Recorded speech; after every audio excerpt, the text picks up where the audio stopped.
بسم اللہ الرحمن الرحیم۔ السلام علیکم ورحمۃ اللہ وبرکاتہ۔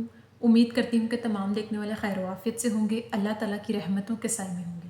تو میرا عنوان احادیث نبی صلی اللہ علیہ وآلہ وسلم، موضوع چل رہا تھا نماز کا بیان، جس کا حوالہ بخاری شریف کی کتاب۔ تو آج کی حدیث ہے کہ صحابی ابن شہاب بیان کرتے ہیں کہ ایک مرتبہ عمر بن عبدالعزیز نے عصر کی نماز دیر سے پڑھی، پھر وہ عروہ بن زبیر کے پاس تشریف لے گئے اور انہوں نے بتایا کہ ایک مرتبہ مغیرہ بن شعبہ جو کہ عراق ملک کے حاکم تھے، انہوں نے بھی عصر کی نماز دیر سے پڑھی تھی۔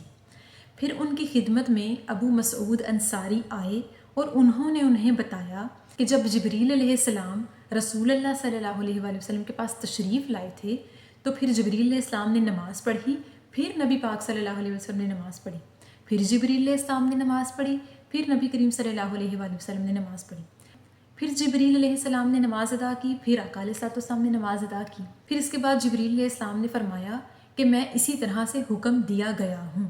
اس پر عروہ بن زبیر نے مغیرہ بن شعبہ سے پوچھا کہ اے مغیرہ، کیا تمہیں معلوم بھی ہے کہ یہ کیا بیان کر رہے ہیں؟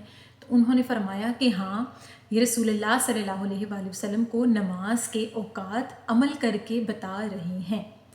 تو اس کے بعد عروہ بن زبیر بیان فرماتے ہیں کہ ایک مرتبہ میں نے حضرت عائشہ صدیقہ سے سنا کہ انہوں نے فرمایا کہ رسول اللہ صلی اللہ علیہ وآلہ وسلم نے عصر کی نماز اس وقت ادا کی جب کہ ابھی ان کے حجرے میں دھوپ موجود تھی، اور رسول اللہ صلی اللہ علیہ وآلہ وسلم عصر کی نماز کو ان اوقات میں پڑھا کرتے کہ ابھی دھوپ دیوار پر نہ چڑھی ہوتی۔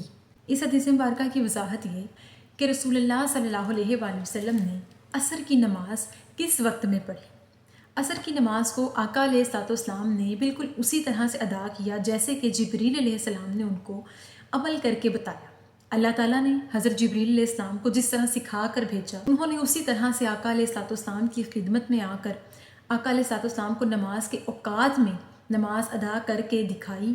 پھر اسی طرح رسول اللہ صلی اللہ علیہ وآلہ وسلم نے عصر کی نماز ادا کی، اور عصر کی نماز کا وقت اس وقت تک ہوتا ہے جب کہ سورج کی روشنی موجود ہو، یعنی اچھی خاصی سورج کی روشنی موجود ہو، اور جب سورج ڈھلنے لگے، سورج کی روشنی کم ہونے لگے، دھیمی ہونے لگے، تو اس کا مطلب عصر کا وقت ختم ہو چکا ہے یا ختم ہو رہا ہے۔ تو اس حدیث مبارکہ سے ثابت یہ ہوا کہ عصر کی نماز کا اصل وقت وہ ہے جو کہ آقا علیہ الصلوۃ والسلام کو کر کے بتلایا گیا، عمل کر کے بتلایا گیا، اور آقا علیہ الصلوۃ والسلام نے اسی طرح انہی اوقات میں عصر کی نماز پڑھی۔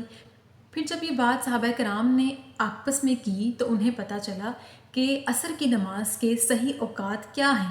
تو ہمیں چاہیے کہ ہم عصر کی نماز کا جو خاص وقت ہے وہ سنت طریقے سے دیکھیں اور اس پر عمل پیرا ہوں۔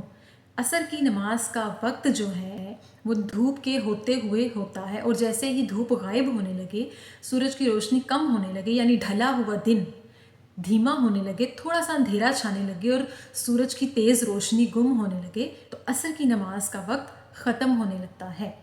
اللہ تعالیٰ سے دعا ہے کہ اللہ پاک ہمیں ہماری نمازوں میں خشوع و خضوع عطا فرمائے اور صحیح اوقات کے مطابق سنت طریقے کے ساتھ ہمیں نمازیں عطا کرنے کی توفیق عطا فرمائے۔ آمین ثم آمین۔ شکریہ۔